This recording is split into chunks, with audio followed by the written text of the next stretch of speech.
Music, dance, theater. It's time to take a seat on the aisle with Tom Alvarez. Hear from performers, producers, presenters, and creators who enrich our lives in the performing arts. Who's on stage? Here is Tom Alvarez to introduce you. Hello, and welcome to On the Aisle with yours truly, Tom Alvarez. My guest on today's episode is Laura Glover, the renowned resident lighting designer for Dance Kaleidoscope and a sought-after lighting designer for the performing arts. Join me now as I go on the aisle in a conversation with Laura. Good morning, Laura, and welcome to my podcast. Good morning, Tom. How are you? I'm doing well, thank you. You know, this has been a long time coming before we started recording. I told you, I think it was months ago. And, you know, I tend to book people in lobbies because that's where I see people.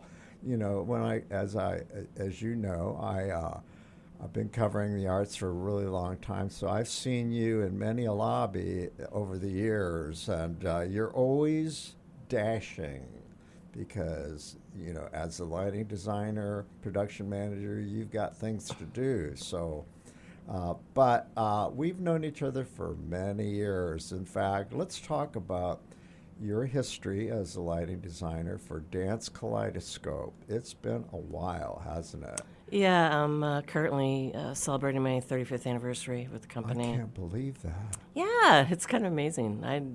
35 years? 35 years. Gosh. Yeah. And I'm very happy about it. You know, those of us who are Boomer Juniors were said that we're loyal folk, and this company means the world to me. Well, I remember when you first came to town with Mr. Hochoy, my dear friend, of course yours, David Hochoy. Do you consider him your mentor, or?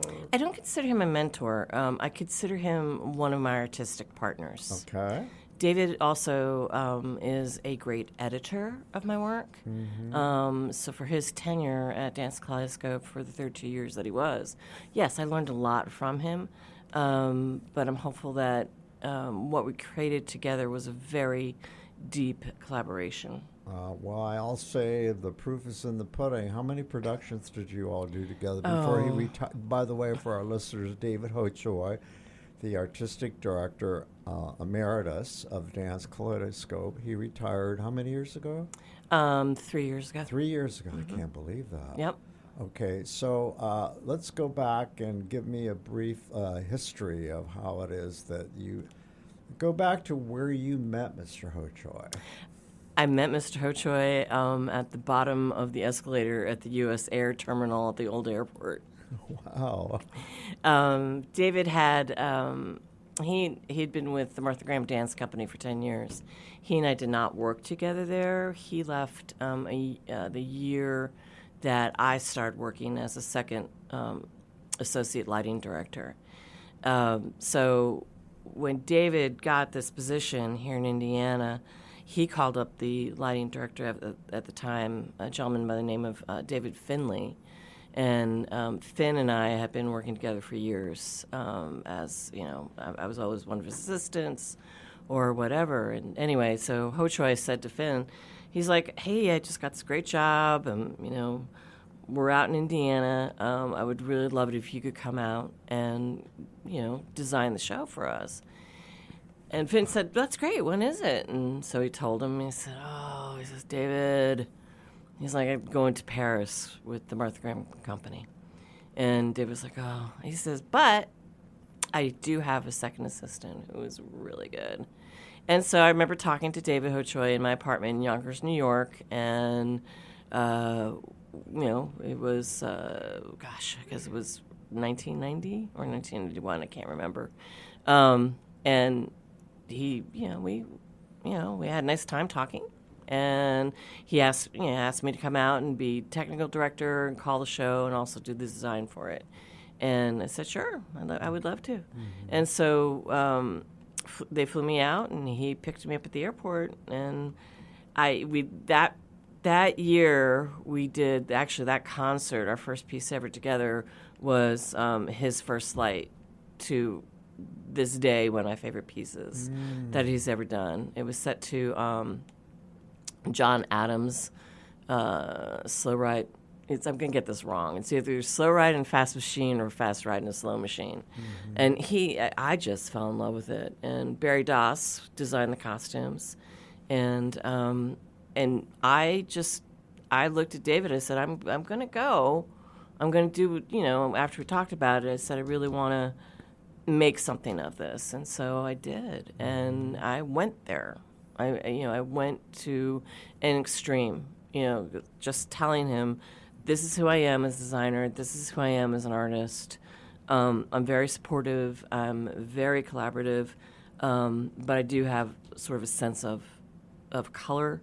I do have a sense of unnatural angles and how to make it work. I have a sense of how to sculpt a moving body. So we went there, and it just grew and grew and grew. I'm very proud of the work I did with him. So that first encounter or that transaction, it was meant to be a one-time only, or did he invite you for a whole season? I can't. Maybe. I think at that point, what he did, and I can't really speak to that because I don't know what was going on in his mind. I think he wanted a partner. I think he wanted somebody to collaborate with. So it was kind of a tryout for both of you, would you say? I would say it was more of a tryout for me. But it was a way for you. It sounds like you were going to dazzle him. I was going to be me, Tom. Yeah. So it wasn't. Yeah. I get it. So So what about Indianapolis? Did you know anything about it when you came? No. Nothing? No, I knew nothing about it. Did you know anything about David? I knew about David. Did you do research on him? I knew about David. I mean, because I'd also been working with Martha Graham Dance Company, and Finn knew him, and all my coworkers knew him. What was your opinion of him, or your impression of him? I thought that he was a good man, a good artist. I know that I did not. Martha died before I got in the company, so I understand that his relationship with her was very, very close and was wonderful. And also Linda Hodes, who at the time was rehearsal director for the Graham Company. Linda, she is a dear, dear, dear friend of David's, and so she had nothing but good things to say about him. So I mean, it's different when you're in a company that is already established and has a body of work. We created, I think my tenure with him, which was about 2 or 3 years, we created her last piece, Maple Leaf Rag, that Finn lit.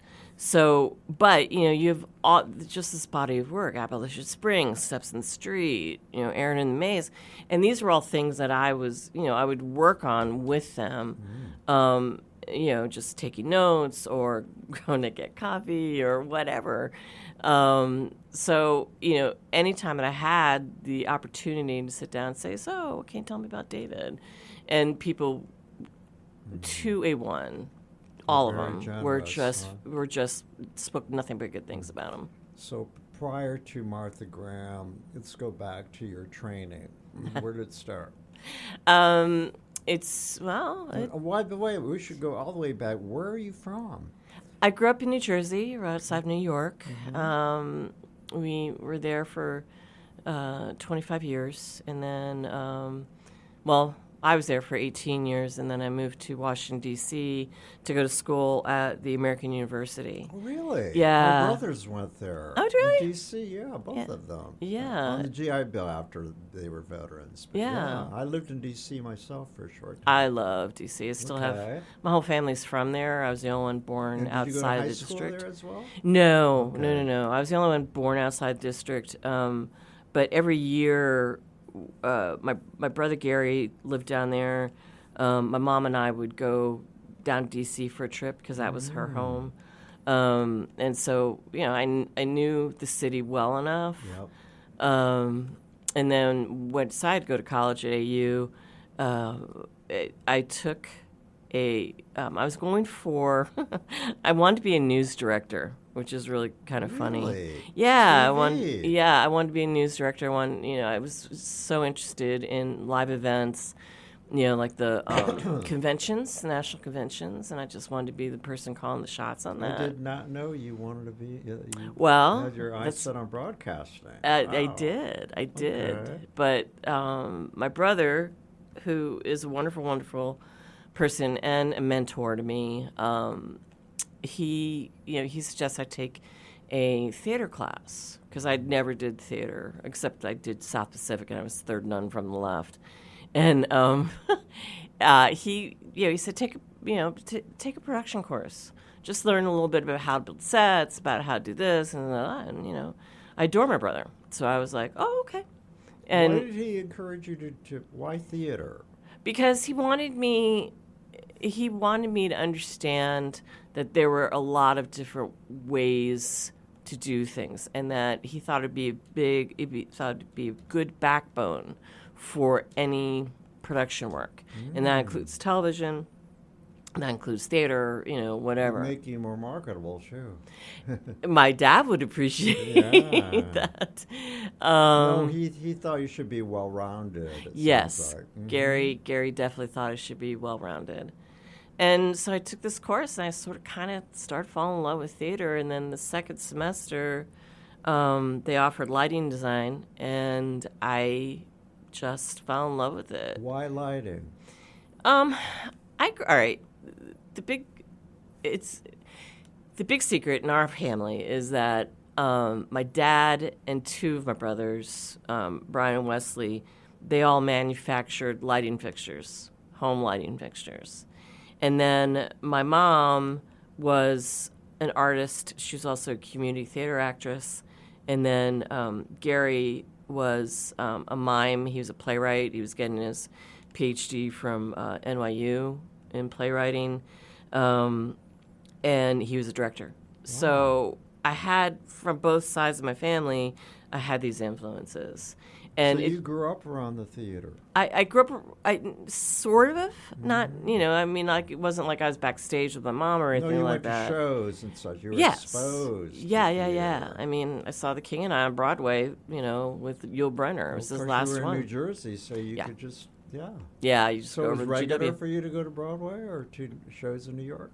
I'm sorry? Regular. We probably went about once a year. My folks divorced, Sure. and and I'll be honest. Times were tight at that point. Yeah. It was the early Tickets were 70s. probably expensive back then too. Yeah, it was.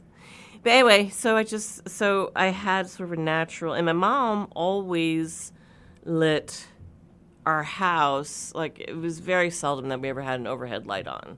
So it was always very sort of, I'm not going to say moody and atmospheric, but it was elegant, and I appreciated it. And, and then with her, my uncle was an artist also, and so we had paintings all over the house. So that's, I was always influenced by art, and I always loved going to see shows, and I always loved going to see museums. So when I took the lighting design course, it just was really, really natural, and that was it, 4 or 5. Well, actually, I kind of fell out of my last semester of college because I was doing lighting and I wasn't doing, the communication, the broadcasting, and all that. So after that, took a couple of years off, worked at a dinner theater. And there I met a gentleman by the name of Brian McDevitt, who... Which dinner theater? Harlequin Dinner Theater in Rockville, Maryland. Is it still there? No. Well, It's Beef and Boards, it's like amazing, 45 years, but there are few, right? Left around the country. They used to be pretty ubiquitous, would you say? Yes. Yeah. That was sort of like, suburbanite, where you go see theater and all that. And they produced some good stuff. Yeah. But, we were, it was the ceiling was maybe 12 feet above the stage. So it was an interesting... and where was it? In Rockville, Maryland. In Rockville, okay. So... Yeah, I know Rockville. And I met Brian there. And he was a huge influence on me. What was his claim to fame? Oh, Brian? he's a 6-time Tony Award winner. Wow. Yeah. he Back did. then. He Back- did. No. Well, no. Back then he wasn't. Yeah. Back then, he was doing attached to the Harlequin Dinner Theater was a touring company. I think it was Troika Productions, and they did national tours, bus and truck tours. And Brian designed a lot for them, but then he would also come in to design at the dinner theater and all that. And I also met David Finley there. He was doing the same thing. He was mostly lighting dinner theater there, but they were both based out of New York.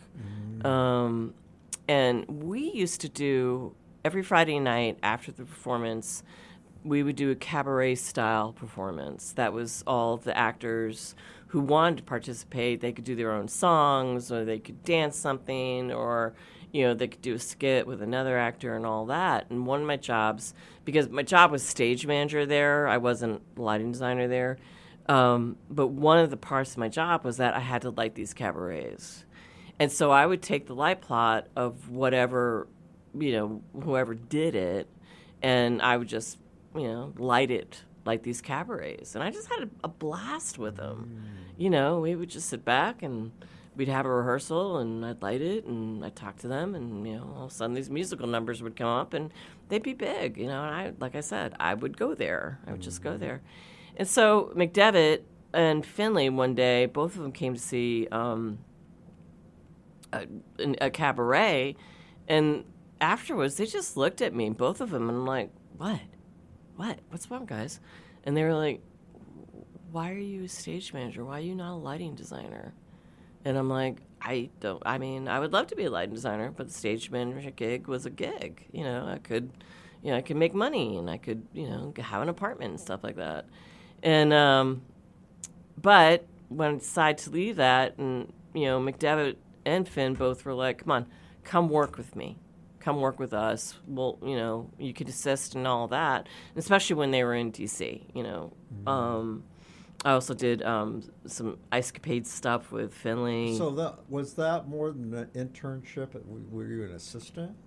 I was paid. Okay. I was paid, and I was assistant. But I also backed up my other. You always have to have a backup plan. And I worked for a restaurant in the office, and I was a hostess and manager. And paid your dues. Mm-hmm. Yeah. You have to. So, and I moved. So they talked me into going to grad school. And Why did they suggest grad school? Because they thought that I needed to learn more in terms of the conceptual art of it. At the time, we didn't have computer-aided drafting because this is the late 80s. So we were still, drafting on huge boards. And, and you were taught how to make line weights, how to erase beautifully, all that. I mean, it was an artwork. It was art. Drafting was. You learned was. how to sketch, too. I'm not a great sketcher. Oh, no. Did you take courses, and what do you call it? Because I did in high school because I thought it would be easy, but I'm so glad I took it. Drafting. Yeah. I mean, yes. I love drafting. Oh, drafting's phenomenal. Drafting. I still do my block letters. Yes, good for you. That's fabulous.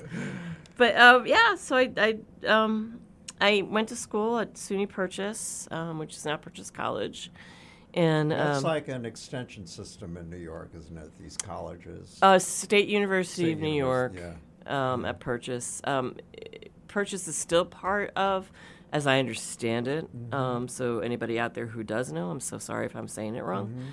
But Purchase, I think, is still part of that sort of consortium of state universities. It's just a different name. It seems like I see that in a lot of credits for theater people, so it's got a great theater school. Purchase it's one of the reasons why I went at the time. I don't know where they are now, but at the time it was one of the top 5 programs of course, in the it's nation. near New York City, so it's about 45 minutes out. Yeah. It's near White Plains, if you know where that is. So it's a train ride away to New York City if you have gigs and stuff, or just want to see theater, be around theater. It was a conservatory program, so they really didn't want you to take outside stuff, and they gave you enough work that I mean, For those all who the don't know, what does conservatory mean? It just means like, I don't have to worry about liberal arts. I don't have to worry about, taking. I was also a grad student at the time, so I really didn't have to worry about that stuff. But what the conservatory program is that it's a little bit more serious, and it is a feeder to the professional area of the arts. Let me ask you this: when you were undergrad, were you aware? Talking about well-rounded, even back then, were you aware? Or did you know how important it is? Did you take like art history and liberal arts? Oh yeah. American Literature. Oh, yeah. History. Oh, yeah. Art. Yeah. Oh yeah. And now, of course, now you realize that was a good thing, right? Oh, it was a great thing. It was a great thing, and actually, the visual media department at AU was great for me. There's a course that we took that taught us about how to see things and how things are, laid out. Because I mean, like you read left to right, but so that the lower portion of a page on the left-hand side actually is a very strong visual for anybody. Well, that's interesting because, I'm very in tune to, graphic art coming from TV and in general, and it's been codified. You can study how it is that you develop the conceptual. Correct. Before I forget, I have a really important question. Because I'm a reviewer, I don't understand the process. And I always think, I need to do some more research because I don't have the vocabulary. But, I write for general audiences, but I just tell how it makes me feel and how it looks to me, my observation. And whether, if the lighting design is great, then whatever the lighting designer is that I'm not supposed to concentrate on how it works or question the process. It just is part of the storytelling, and it draws me in. I often wonder, you guys have this talent. Like, do you ever, when you're out and you see the way the moonlight is, lighting whatever behind you, do you store that in your memory and then try to recreate it? That's just an example. Is that what you do? Yes. I love it when I'm in my living room and I have my Venetian blinds open, the moon is up, and that light comes through, and I've seen that replicated on stage. It's really fabulous. Yeah, it is. Yeah. It is. So you know how to do that. Yes. Copy nature, or copy, not nature, but copy. What It's am I not trying copy. to say? It's not copy. It's Duplicate. being inspired by nature. I once did an As You Like It, and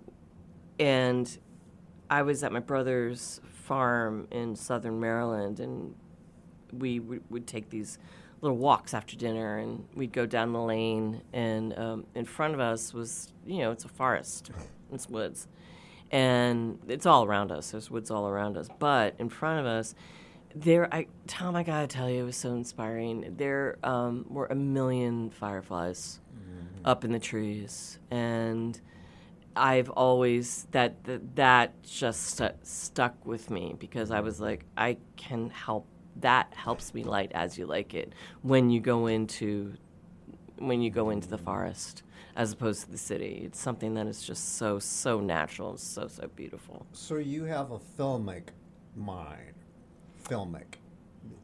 You see images in your head. Oh yes. Yes. It's interesting because when I taught at University of Indianapolis for about 20 years. Oh, And I guess I knew that. Yeah. yeah, Okay. yeah. And You're an educator as well. I should have put that in the intro. oh no, it's fine. It's fine. I haven't taught in a good number of years. Okay. But it's one thing that I say to young designers and young directors and young choreographers is that it's getting harder and harder. Because of the way that we see things, because of the way video has blown up, and cinema and film has blown up, they really affect how we view the world. And a lot of times people are like, well, I just want to see, I just want to see him down left, and I don't want to see anything else. If it's an actor or a dancer or something like that. And I'm like, yeah, but what about the rest of the stage? What does it look like? And people, kids used to come in all the time with examples from films or videos or TV shows or something like that. And so, and I would be like, show me that in a painting, and it's a lost inspirational art at this point. Because a lot of people do. They just are like, no, I want this, and then they show me the video, and I'm like, where's the inspiration in that? Boy, that's a really profound drawback, isn't it, to what technology has. It's just different. People aren't seeing the world the way that those of us before technology came around. Well, it was more pure, there's that song that video killed the radio star, right? And I just often, think about that in terms of, okay, that's great, because also video and and film have been. They've pushed. They've pushed visually our boundaries, which is really fabulous, so that we do have to look at things in a new way. Have you done television? No. No. After I got out of it, after I decided not to do it. Well, back in the old days, remember the days in the 50s? Well, I think you don't go back as far as I do, but I still remember those black and white images of stage sets, the TV, the live TV, and they would be lit, and theatrical lighting, actually. Yeah. So, do you ever have any? So, have you ever done any films? Have you ever done? In college, I did. Yeah. So in college, I did. Any desire now to branch out at this stage of your career? If someone gave you that opportunity? I hate to say it, but no. Yeah, I love what I do. I love the people I work with. Everybody from artistic directors to directors, costume. I love everybody, and they're good people here that do it. And I just don't. I'm a great believer in you push yourself, and I do push myself, and I'm learning new things. Like since Joshua Blake Carter has come on as the Crystal DeHaan artistic director of DK. Josh and I, we spent that first year really learning about each other and about our sensibilities and such as that. And, it's funny, because, it was, what was it? Late Night Tales, which was a piece that we did the first show of the second season. That's when we really, really hit our groove. Remind me about that piece. I saw it. I reviewed it. Yeah, it was 4 separate pieces that he had done in Chicago. Yes. And what he did here is he connected them. And it was against, and we did it against a black velour drop. And I am, and anybody who knows me will always sit down and say, yep, that's Laura. I love color, and I love color backing up the dance. And so it was a real challenge for me, and for Josh also, to sort of get there. But boy, Tom, did we got there. Yeah. I've been archiving all of our pieces. He likes monochrome. It's not that he likes monochrome. It's just that he wants the ability to... but he's not afraid, is what I meant. He's not afraid to... No. Simplicity. No, and the other thing, he's always stark, even. Yeah. Well, it can be, but then it can be something that is as beautiful as when we did the last concert of last season, Under the Covers, where we flew out the Psych and we just had a back wall, and I lit the back wall, So but that is. What the beauty of that is that as much as David and I learned together, Josh and I are learning together now. It sounds like it was a great... you work with David for so many years, and then you bring in a new artistic director, who has a different vision, and David's body of work, I saw most of it, and, I'm experiencing Josh, and for me, it's apples and oranges. I don't compare, I could never compare those two artists. They have different styles and different visions. But in a way, he really served to be very refreshing for me to experience a new artistic director with a different vision. And now I can't wait to see what he comes up with. Just like David was constantly growing, constantly. And any artist worth their snuff, they switch it up, different content, different whatever. They're always looking. Well, you got to top yourself if you get to a certain point. You're constantly under pressure to do. Yes, I think you are, but I mean. And aren't you the same way? You're constantly having to top yourself. I don't know it's conscious that you're attempting. No, I don't think it's I don't think it's conscious. But I mean, natural. Is it organic that you just end up? You want to push yourself. Yeah. Even I'm in my 60s now, and I don't. In every piece that I approach, be it theater or be it dance or whatever, I try and push myself one way, and that's what I'm learning now, how to push myself in terms of, the work that we do at Dance Kaleidoscope. And also, in other things, it's always, like we just did at the Phoenix last May, I think. We did a play by a Chicago playwright, Terry Gass. Oh, yes, Terry, Magnolia. Did you do Magnolia? I did Magnolia, yeah. And we did. Oh, gosh. We called it did Michael Burke. Michael Burke, so yes. You worked with Michael. Michael's amazing. He's just a star. Amazing. He is a star. Yeah, you got to get him on here. Good luck. When he was at No Exit, I could see even back then that the guy had a genius. It wouldn't be long before someone discovered him. No, and he's such a good soul too. Yeah. But I mean, we did this.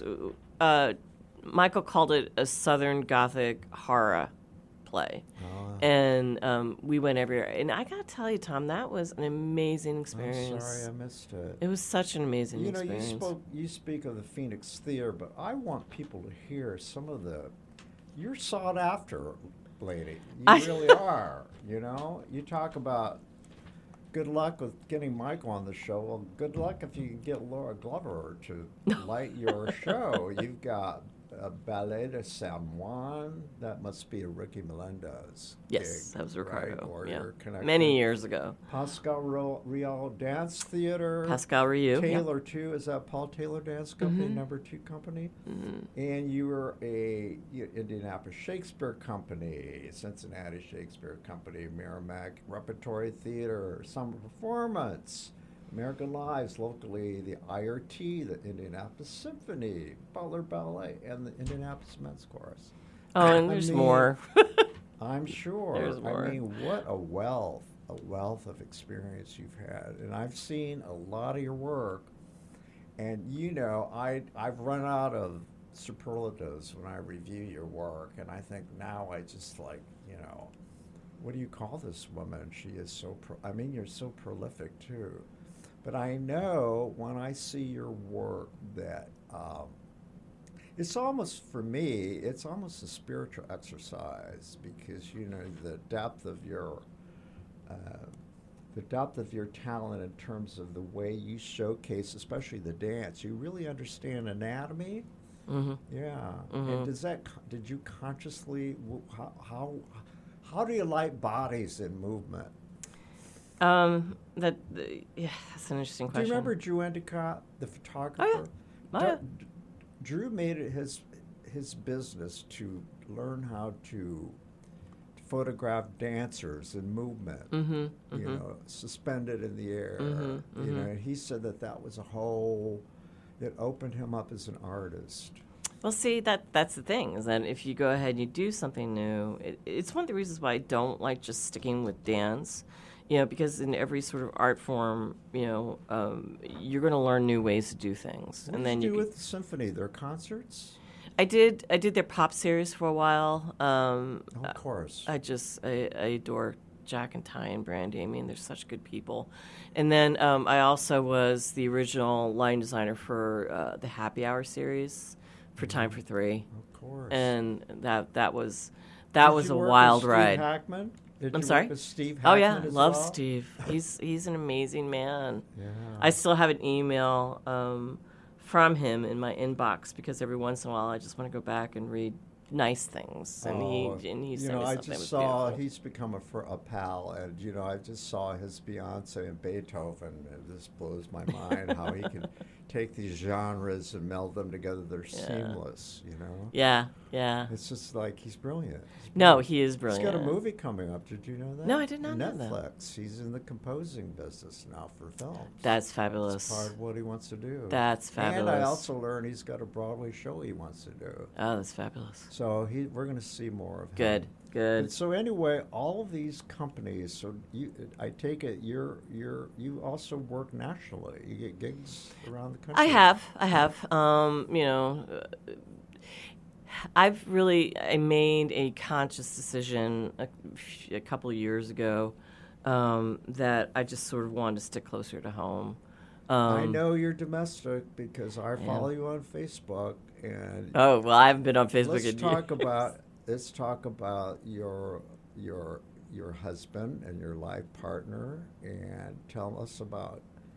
I'm blanking. Jeff Mountjoy. Jeff, of course. Yeah. Jeff. Let's talk about Jeff. He's amazing. Mm-hmm. I mean, why is he amazing? I've never met a man like him. I've never met somebody who cares so much, and somebody who is kind. I never have to worry about him, and he never has to worry about me. I mean, people say that relationships are a rough road, and then you have to you take the good and the bad, and yes, that's all true. That's all true. Meet? Hold on a second, but with Jeff, he makes it very easy. Sure. We met when I first moved to town back in 1997, I think, 96. We met at a gay pride event at the Warren Performing Arts Center, where he was the technical director, and I'd called him up and I said, "Do you have this and this and this and this?" And he was like, "Well, no, we don't." So I was like, "Okay, great. Then this is what I need. I just need a few lights here, a few lights here." And I remember walking on the stage, and I just moved here from New York, and so he loves the story because he's like, there she walked on stage, she's in her 3-inch heels, she's in her little New York outfit, and I just fell in love. So we worked together over that year with the men's chorus. They were doing concerts out there. This is back in the Michael Hayden days, and so I think that what we have is we have the distinction of being the first heterosexual couple they ever introduced, and they sang at our wedding. Oh wow! Yeah. I was in the chorus back in those days. So Yeah. I remember. That's when I began noticing your love story unfold. In person. It was naked. It was the concert was one that you guys did with CoPro with the Washington D.C. Gay Men's Chorus. That's right. Naked oh Man. My goodness. We're like on stage making out, and there's 250 gay guys in the lobby partying. I think we all dished about you guys.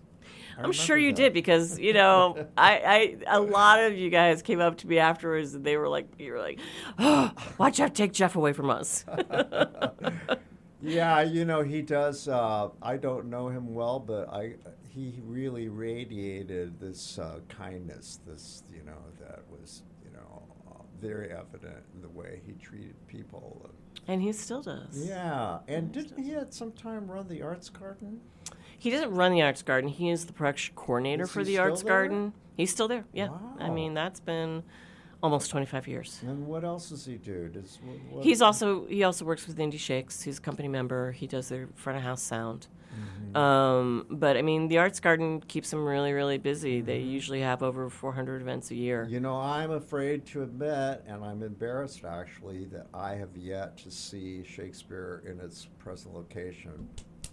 I'm slapping my hand But there's only one of me. But tell me about your work with them, and tell me about that company. Boy, I love it. I love it. I love having Shakespeare, having at least one Shakespeare a year on my schedule, because I think that he is just amazing in the way that any director could take it and put it into. Talking about Ryan? No, I'm talking about just Shakespeare itself. Oh, I see. Okay. I'll get to Ryan in a second.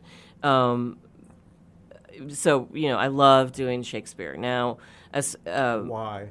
Because there's something that just transcends. They're universal truths. They're universal stories. They are, everything from a king, to, a fairy, in the forest. And in the way that he wrote it, and then how directors, especially directors that we work with, interpret it, make it accessible to today's audience. Like, Michael Burke did, a hip-hop Shakespeare that Ryan came up with the idea for. I mean, Ryan Artsberger was really fabulous. He came up with the idea for it. And then, other people, Claire Wiltshire did a hilarious Love Sleepers Lost.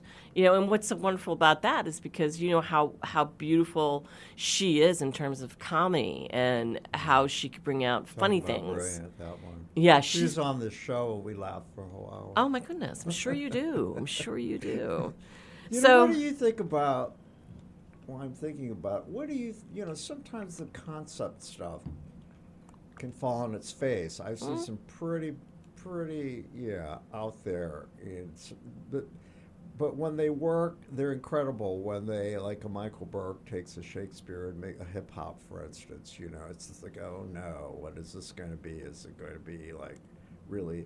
But no. What do you like the whole idea of making to make stuff accessible that you take that kind of risk to contemporize it? Are you good with all that? Yes, I am. Yeah. Yes, I am. You're not a purist, in other words. Okay. No. Why aren't you a purist? Because I think that there are still things to learn. Mm-hmm. If we're just doing, and no offense, if we're just doing Shakespeare in tights and everything like that, and and doublets, and it becomes a period piece. It becomes something that young people can't relate to. I love one of my favorite parts about Indianapolis Shakespeare at Riverside, at the Taggart Memorial, plus also when it was at White River State Park. But what I love is just watching the kids run. The kids run around, and then they'll look at something on stage, and all of a sudden you just see them get drawn in. We did Coriolanus that, God bless him, Bob Neal, before he died, he did it, and he directed it. Shout out to Bob Neal. Oh my God, actor. I just love Bob Neal. IRT mostly, right? And he made. That wasn't set in a world where it wasn't set in the 1970s. It wasn't set in 1850. It was set someplace that was sort of nebulous, but it was a war society. It was a war. There were tribes, and so, and what that spoke to me, and what it spoke to, I think, also to the audience, is we could go there, and we could be there, but we don't have to stay there. So, I think that it all depends upon how you look at it and what you take away from it. So, that's why I like different interpretations of Shakespeare. That may not. I'm no scholar. I am no scholar. I just know what I read. So I think something we probably share in common. I'm 77, but we are still within that same generation. But tell me this: do you? I'm feeling that you said it before, and I really identified with the idea that. Your wealth of experience, you continue to grow as an artist, you're constantly stretching yourself. Well, that's me too. I'm constantly, I've always done that. Why limit yourself? Broaden your horizons. Who's stopping you? You know, and I don't know. I've mentioned before that at one time, you know, when I was younger, you know, I was worried, well, people think I'm just a dabbler because I jump around so much. I want to do so much. And I thought, you know, that's for me to judge. Yeah, you exactly. know? So so just do what you want to do and with, you know, no restrictions. Who makes the rules about this stuff? But I love the fact that all of my wealth of experiences brought me to this place, and I think to myself, you know, it's so great. You can't, like, the wisdom that comes from not only as a human being, but as an artist, all of what you've learned over the years. You can't. No one can take that away from you, right? Don't you just love having all of this experience behind you? I do. I love that. You know, it's so funny. I mean, you know, in the spiritual Wiccan world, you know, there's the mother, there's the maid, the mother, and the crone, and I'm definitely in my crone phase now. But I like being a wise woman, and I like helping or talking to people. There are a lot of young lighting designers here in town now that I work with. Well, I was going to get to that. Who are some of these people who you admire their work? And I've interviewed most of them. There's some really incredible lighting designers, young talent. There are. Let's give them a shout out. Who are some of them? Well, I love working with Tim Dick over at the Phoenix. He's been on the show. I mean, he and Anthony were on together. Anthony Cirque. Oh, really? I love Tony. I love Tony, and it's been amazing working with Tony. I think in the last 3 years we started working on numerous projects together, which I just adore. And then Paulie. But Tim, for those listening, what is Tim's name? Full name? Tim Dick. Tim Dick, correct. Tim Dick, yes. and he's the technical director at the Phoenix Theater Cultural Center.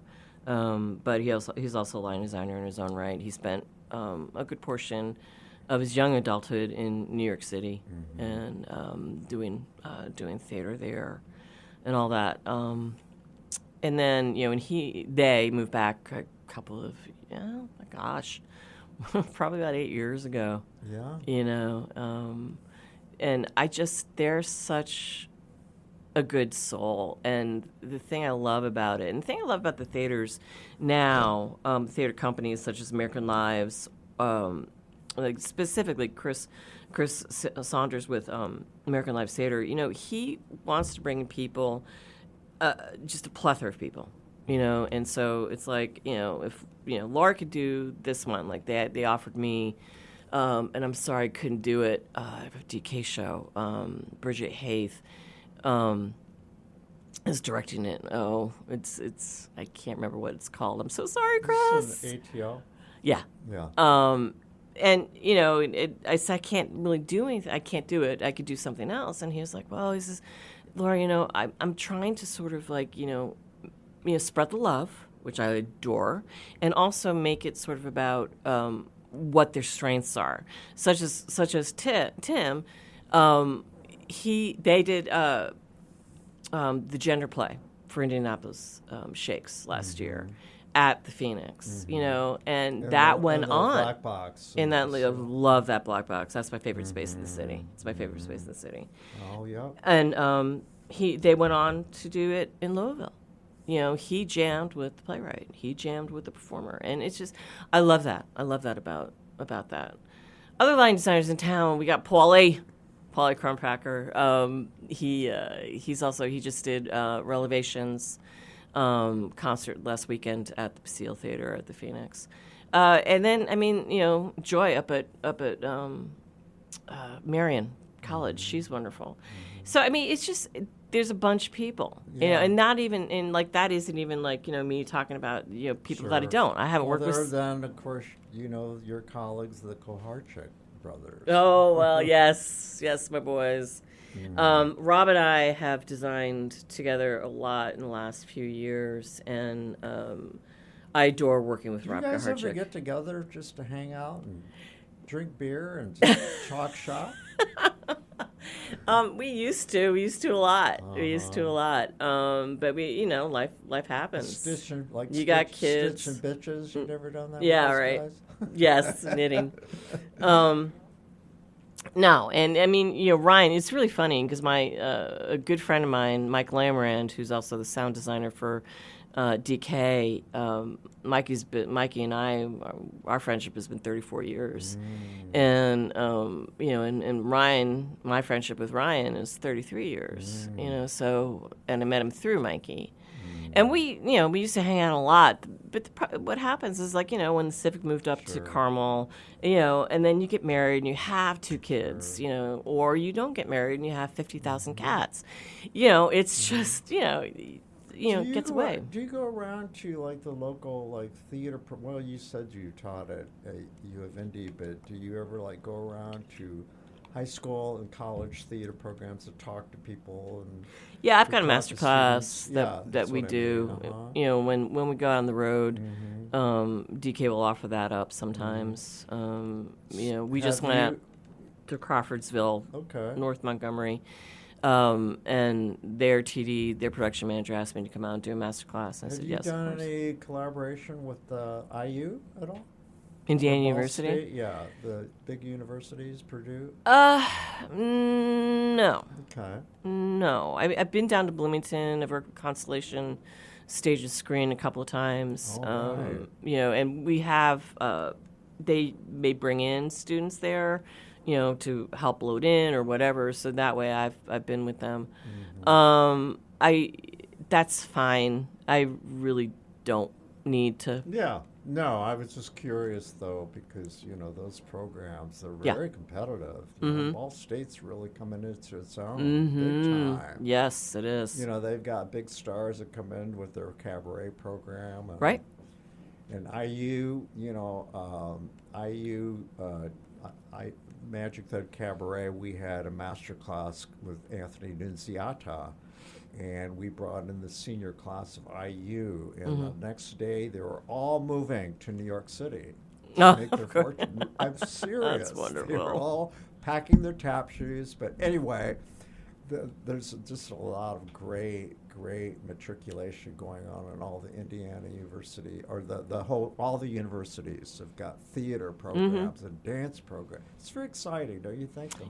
Don't forget about ISU and Terre Haute. Of course. I mean, there are a lot of people in town from that program. Evansville's got a world-renowned theater program, don't they all? So what haven't you done, Laura Glover, that you want to do? A particular production, be it dance, theater, whatever. What? Well, that's a really good question. I'd have to think about that. I really don't know, because it's just I'm not the bus driver. I'm the navigator. So a lot of what I want to do depends upon other people. I would love to have a full-length evening work that Josh does. I really would like to do that. I would like to go through that process with him. But if it comes to a specific piece, it's not up to me to say, hey, here's this piece by so and so. Why? But because I don't know their sensibilities. Gotcha. No, I understand. Yeah. But I think that what I want to do is I want to continue having a good effect in our community, because it really is an amazing theatrical community. Sure. And aren't you, I think it goes without saying, your pride of what you have brought to DK and its long history, that has to give you a sense of pride to know that you invested much of your career and to see it grow the way it has. Yes. Does it just make you feel good? It does make me feel good. Yeah. It does make me feel good. I having been here for 35 years is an amazing feat. And working with the people that I've worked with, through DK, through Butler University, through the Phoenix, through Summit. Everybody. It's just I'm so blessed to have had a career that I can be proud of, and that I can look at and say, I did that. I made an effect. Well, you're beloved. Did you know that? You are beloved. I don't know if I'm beloved, but Yeah, no, really. There's such a great respect that people have for your work and you also known for your standards. You have very high standards, and it's reflected in the work, Talk to me about, real quick, and then we're going to wrap up here, but I'm really curious about what you see. What does collaboration mean? You mentioned that, how important collaboration has been for you. What are the qualities of good collaboration? Number one, having a clear idea of what you want from the piece, be it theatrical or dance or opera or whatever, but also being open to other people's ideas. So it's not my way or the highway. No, Okay. no. And, there have been times where it's been, like if I go out on the road, and somebody's, trying to, like, not do something, to my standards, I'm like, no. No, this is a company I love. This is a company that I care about. We need to present the best performance we can. So I mean, the getting back to collaboration, it's just, and then also, it's having standards, it's having open communication, and then it's also being willing to learn and being willing to expand. Michael Burke. I mean, I've learned so much from him, and it's just because he's continually working.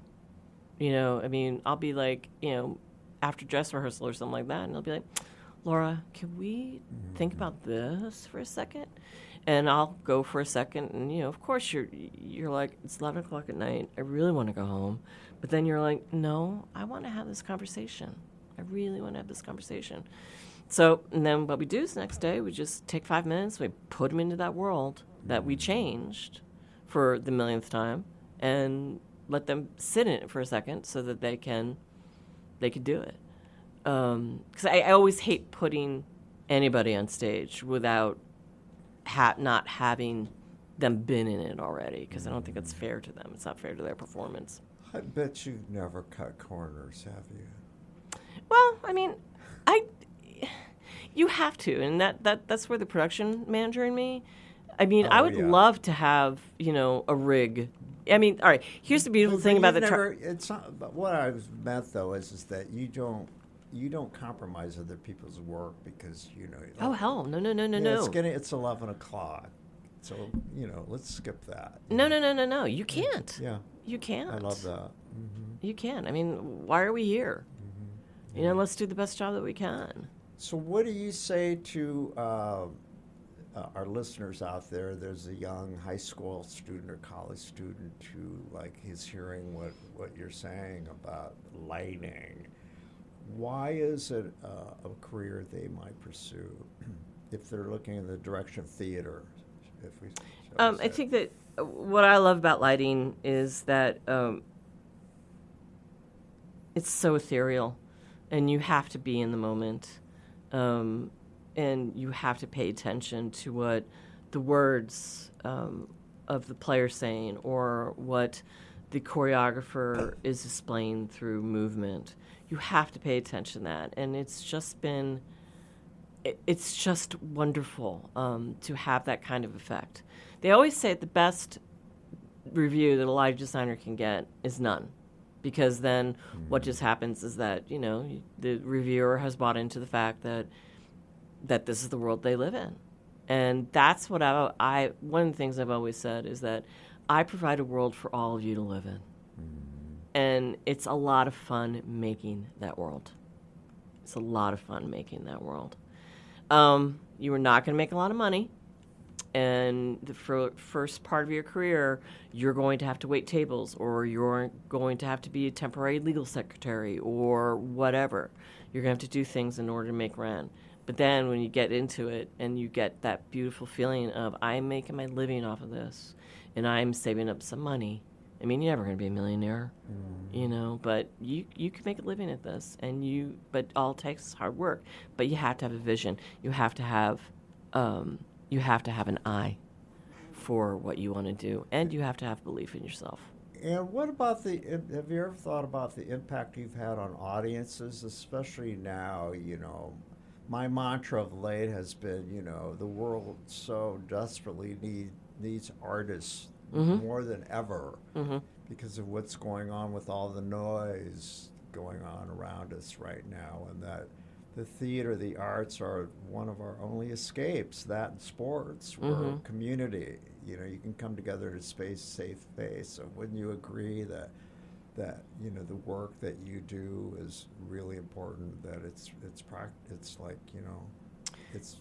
I will sit down and say the work collectively that we all do yes. Is important, and that you must say things. In this last concert that DK did, I am extremely proud of one of our rehearsal directors, Sean Aaron Carmen, for what he did for Quorum. I'm extremely proud to be a part of that piece. I'm extremely proud that this man said what he wanted to say and had no fear. For our audience who doesn't know who that is. Sean Aaron Carpenter is. I'm so sorry, Sean. Sean Aaron Carmen is.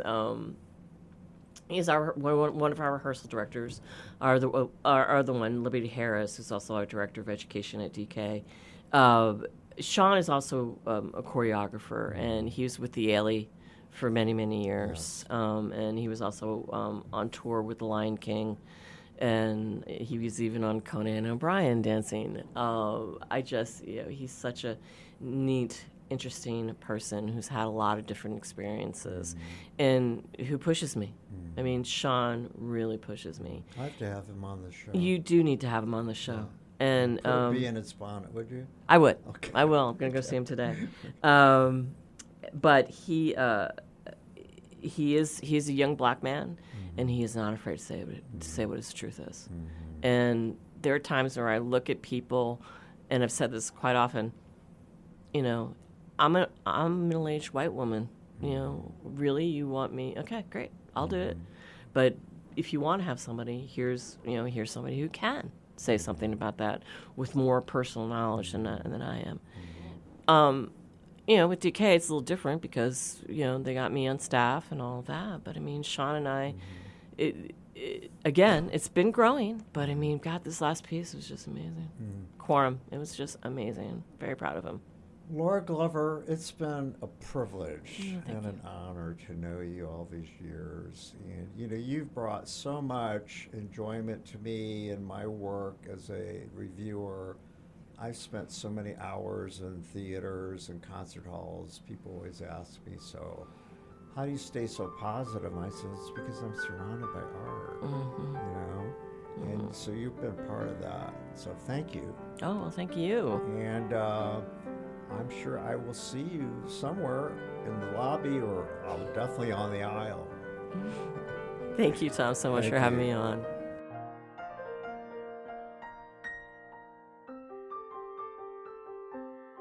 Our thanks go out to our media sponsor, Urban Times. Urban Times is a monthly news magazine which serves as the official newsletter for 15 Indianapolis neighborhoods, offering news about development, arts and entertainment, and from the business community. Thank you for joining me on the aisle. Please subscribe to my podcast, and if you want to hear previous episodes, find them on the All Indiana Podcast Network, or listen to them wherever you get your podcasts. This is Tom Alvarez. Who will take center stage on the podcast next? Your seat on the aisle with Tom Alvarez awaits. Follow Tom on Facebook, Instagram, Twitter, and TikTok, and make sure to visit tomalvarez.studio. Watch Tom every other Thursday on Lifestyle Live on Wish TV, and make sure to listen every week here on the All Indiana Podcast Network.